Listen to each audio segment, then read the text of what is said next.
What is up, guys? With Sean O'Malley defending his bantamweight belt over the weekend at UFC 299, I thought this would be an interesting opportunity to kind of go through and discuss how long we actually think Sean O'Malley can remain champion of the 135-pound division. This is one of, if not the most stacked divisions in the entire UFC. So we're just going to be going through some of his potential upcoming fights, how we think he fares, and then just at the end talk about how long I actually think he'll be able to hold on to this belt. In his two title fights, he's looked pretty close to flawless. You had the not so eventful first round against Aljamain Sterling, but then he goes out, knocks him out in the second round, and then this Cheeto fight was pretty much a flawless performance for all 5 rounds, 25 minutes. He showed he could go the distance, and if I'm being completely honest, before the Cheeto Vera fight, I didn't think Sean O'Malley had a great opportunity to string together a long title reign. I just thought Cheeto Vera would give him problems, especially if he wasn't going to mix in his wrestling.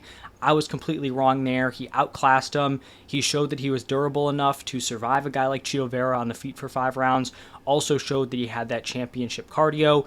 If he did beat Cheeto prior to actually seeing the fight, I would have thought Merab beat him just based on being a bad stylistic matchup, Merab's cardio, and just the dominance he's shown over his last few fights.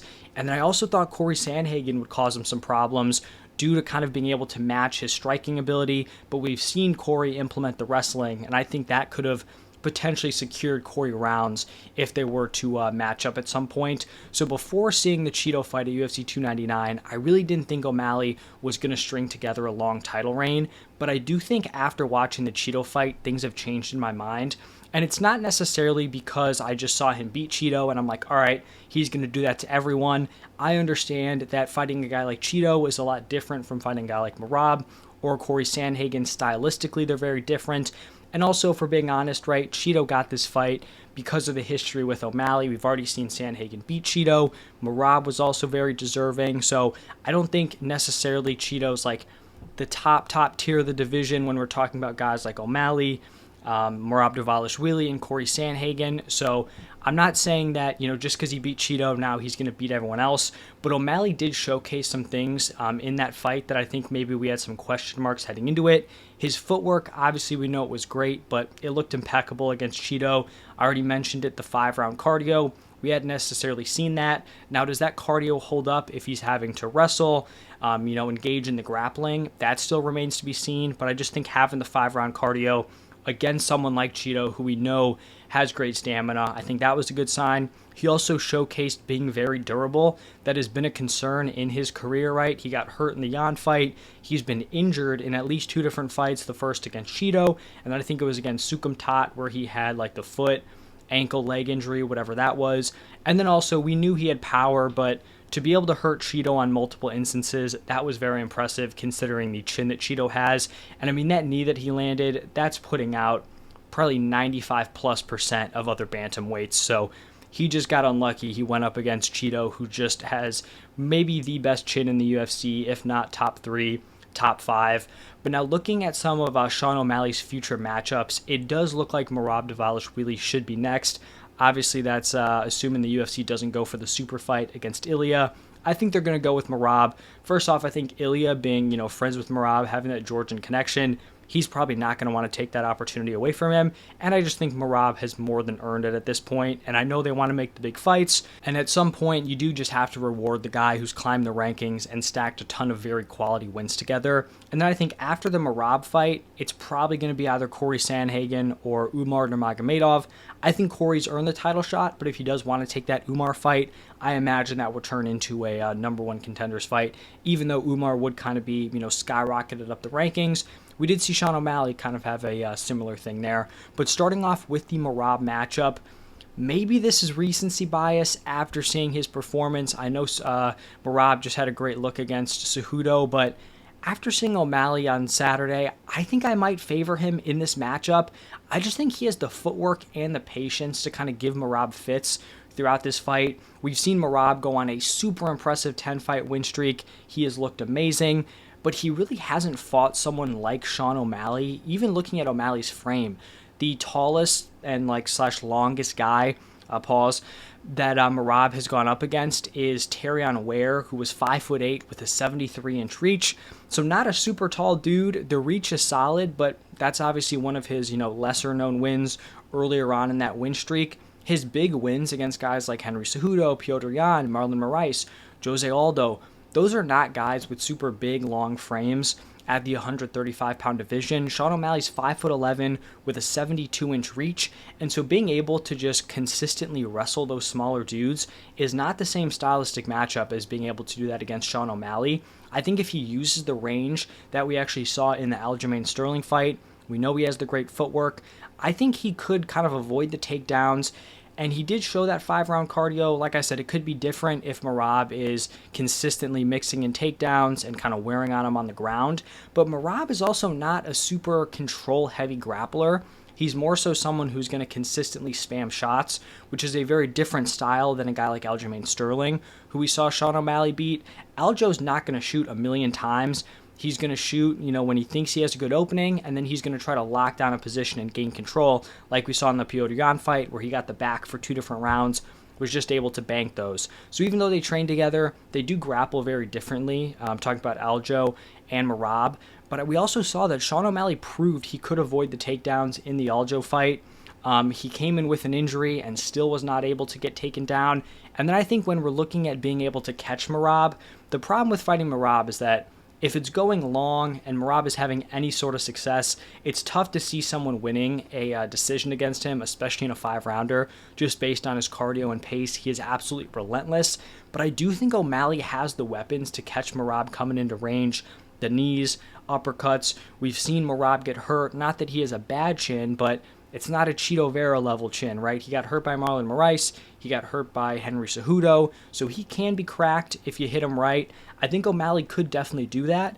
And if he does end up beating Merab, looking at his next potential fight, like I said, I think Corey has earned it, but is he going to fight Umar? We'll see. We'll talk about the Corey matchup first here. And I think if I could book one bantamweight fight that I think would just be super interesting, both like excitement-wise and just looking at the technique of it, I think it would be Sean O'Malley against Corey Sandhagen.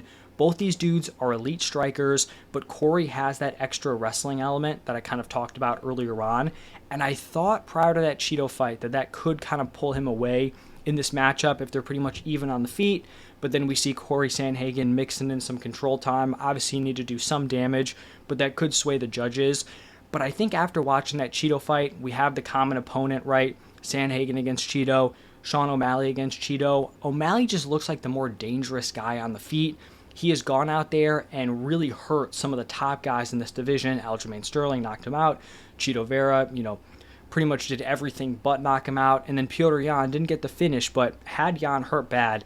And at least one point in that fight, Corey Sandhagen hasn't quite done it as consistently. He's had some nice finishes right against guys like Marlon Moraes, Frankie Edgar, but he hasn't been able to really hurt that upper echelon. We saw Yan kind of beat him pretty clearly 4-1. I do think he's evolved since then. He fought Aljo, didn't necessarily hurt him. He beat Chito clearly, but wasn't able to inflict a ton of damage on him. So will Corey be able to bank enough rounds with control? I'm not sure. I think at this point, I'd probably slightly lean O'Malley, but that is a fight I would really want to see. Now, on the other side of that potential Corey Sandhagen, Umar Nurmagomedov matchup, if Umar somehow beats Corey, which I think he might actually be the betting favorite if they match up. I think he was when they were first scheduled to fight before Umar pulled out. If Umar goes out and beats Corey Sandhagen, who we know is an elite upper echelon fighter, he might just be the truth in this division. You got to assume if he's beating Corey, he's going out, wrestling him, just racking up control time. Corey is no slouch on the ground. If Umar just goes out there and shreds through Corey Sandhagen, it would be really tough to pick against him in a matchup against O'Malley, especially because you would think he could implement a somewhat, similar game plan. Both Sandhagen and O'Malley are able to control range very well. They both have great footwork. So if he's able to go through and just ragdoll Corey Sandhagen, then it would be tough for me to not think he could do the same thing to Sean O'Malley. And then I think after those potential matchups, one of the fights that's still out there and probably isn't a great matchup for Sean O'Malley would be the Petr Yan rematch. We know Yan's super dangerous on the feet. They both hurt each other in the first matchup.